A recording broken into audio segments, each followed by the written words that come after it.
Well, hello. It is the 19th of September today, and I'm coming to you outside a doctor's surgery in another part of Norwich, and I'm here for my first antenatal appointment, which is so strange to say. So this will be my first ever kind of medical appointment to do with the baby. I'm going to be completely honest, I'm really excited. I've been waiting for this appointment, but a bit apprehensive. I don't know what to expect, and it kind of makes it feel all a little bit more real. It doesn't feel real still, so yeah, I don't know what's going to happen.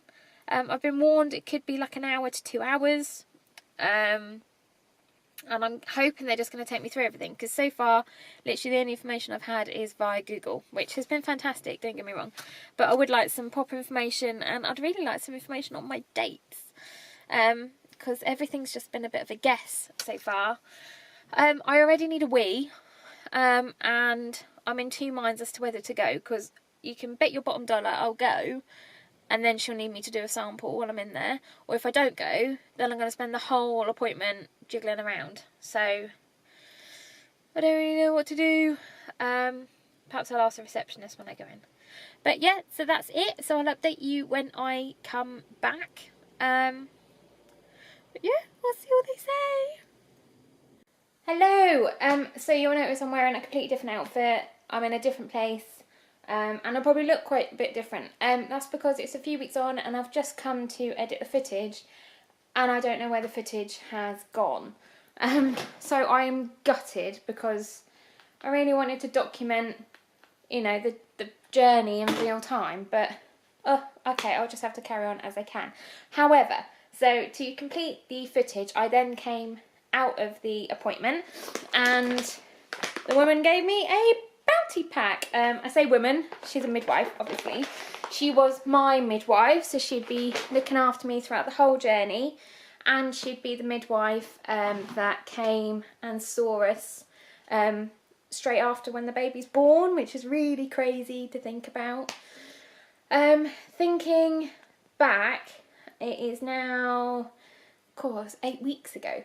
I remember feeling like, oh my lord, this is now real. I've actually got a baby, and I've actually started on this journey now. This isn't something that just me and Mark have, you know, fictitiously made up in our heads and decided to run with. Oh, I'm actually on this baby journey. In your pack, there is loads of gumps. Loads and loads. So there's leaflets on all the different types of vaccinations that you need. The two main ones being, particularly because it's the time of year, is flu and whooping cough. So I have the flu vaccination anyway because I'm asthmatic, but they also recommend it for pregnant ladies, so it would be a double whammy for me. But I was already booked in for that anyway due to the asthma. And you have your whooping cough. Oh, my arm's aching, sorry. You have your whooping cough vaccination just after your 16-week appointment, or between 16 kind of 20 weeks, she was saying. So she'll talk about it more at my next appointment with her. She also goes through like all your family history, kind of how you've got to be pregnant. So is there anything that they need to be aware of? Was it an IVF baby? So I took her through our history, which I'll probably do a video on that at some other time, because it's not, it's I'm sure every couple has their own journey as to how they get to this point. But yeah, there were some twists and turns along the way for us. So I told her all about them. Family history to look out for. So in particular, Mark has got really severe asthma. Like really severe, and I have asthma anyway, but very, very mild. I barely use an inhaler unless I laugh a lot, or it's really damp. So that was something to look out for, and interestingly, they were also quite interested in the fact that Mark's mum has had 2 hip replacements quite early on, and which might indicate like a joint problem in the family line. So they said they're going to keep an eye on that, but I don't know whether they mean like now during its development in me or when it's born, but she recorded it anyway. She also ran through and gave you information on all the different screening tests, and you then have to authorise whether. So there's 3 main screening tests that they do. It was Down syndrome, Patau syndrome. Oh my god, there's one other one which is really awful of me. How they do it is the first test is to take a blood test from the mother, and when you go for your 12-week scan, when you go for your 12-week scan, they measure the fluid at the base of the neck of the baby on the scan, and between that there then is a risk come out. If your risk is like moderate to high, I think that's right, you then get given the option of further tests, and that's then when you hear about things like amniocentesis, where they can stick a needle through your abdomen and to collect the fluid that's surrounding the baby to test it, which there is a slight chance of miscarriage. Obviously then for some people there would be a decision depending on what the result would be. However, I took the decision that we would be screened, and then we'll deal with the second part if it came to it.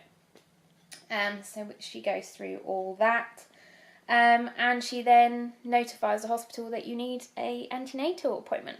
So you don't get any update on your dates, and you won't know that until you get to your dating scan. So it's now a case of, at that point, it was sitting and just waiting to hear from the hospital, which, as it happens, I actually heard from the hospital literally 2 days later, with an appointment for a dating scan, and from then on, it's literally then you're on the roll for the developments.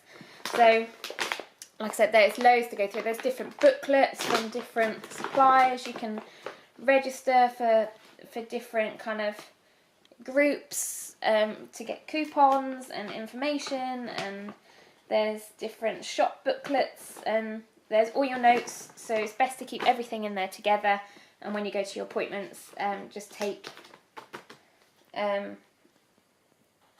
your pack with you. So yeah, and I just remember coming out thinking, oh my god, this is real. Oh, and then the only other thing is, like I say about the bloods, they need to take the bloods. She tried twice to take my bloods and failed, but that's quite normal for me. My veins are quite tricky, apparently it's quite normal for a redhead. They fail, it can be quite hard to find one, but even when they find one, as soon as it gets prodded, it collapses.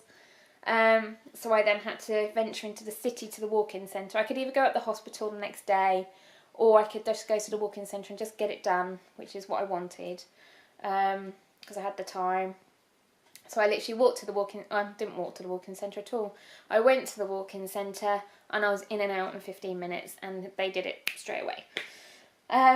So yeah, and that is that. So it feels a bit false, but I'm now going to add this into the end of the 8-week update, and I'm sure I would have told you that I will be documenting, throughout, as a first-time mum, and as a kind of, I don't class myself a different mum, but I'm coming at it from a very different angle, in that I'm very much a career woman, so it's trying to adjust my head to the thought of, oh my god, my life is about to change, which everyone's does, but just trying to incorporate it all, really. I'm no earth mother, and I'm not going to ever claim to be. So the next update would be the 12-week scan. So if you are interested in these kind of updates, whether it's because you're pregnant, whether it's because you're thinking about getting pregnant, whether it's just because you're interested, then by all means, subscribe, like, share, do all those wonderful things on YouTube and Facebook and stuff. And I'll see you at the 12-week scan.